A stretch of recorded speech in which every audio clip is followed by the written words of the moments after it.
From the CBS Bay Area studios, this is KPIX 5 News.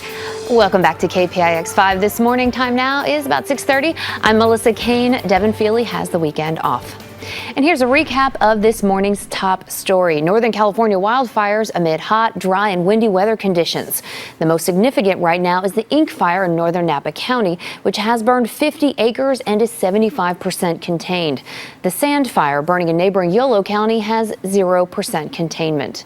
Now, that sand fire was first reported just before 3 o'clock yesterday afternoon, and at the last report, CAL FIRE says that this wind-driven fire has burned 1,700 acres near the community of Rumsey. It's the biggest wildfire in Northern California so far this year, and steep terrain is making firefighting efforts difficult.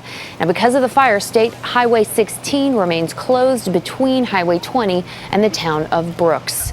Now, evacuations are in effect for parts of Yolo County near that fire. The red region on this map shows mandatory evacuation areas. The orange area on the map showing advisory evacuation areas. And that green icon in the middle of the shelter, that's open for evacuees. That's the Esparto Boy Scout Lodge on Yolo Avenue.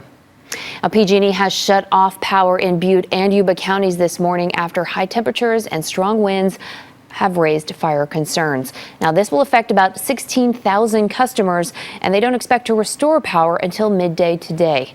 Now, PG&E started that power shutdown yesterday at 6 a.m. in parts of Napa, Solano, and Yolo counties. And we saw plenty of generators and PG&E trucks out in Solano County yesterday. It's the first this time of the year that the utility has taken proactive measures in the region. The power has since been restored to those areas. And Governor Gavin Newsom and state lawmakers have agreed on a $213 billion budget. It would spend more on undocumented immigrants and the poor. The plan calls for an $800 million tax credit for low-income families with children under age 6. It would open Medicaid to all adults age 19 to 25, regardless of citizenship. There'd be a tax on residential water bills to bring more people clean drinking water, and exemptions for diapers and tampons from the state sales tax, and expanded paid family leave from 6 to 8 weeks.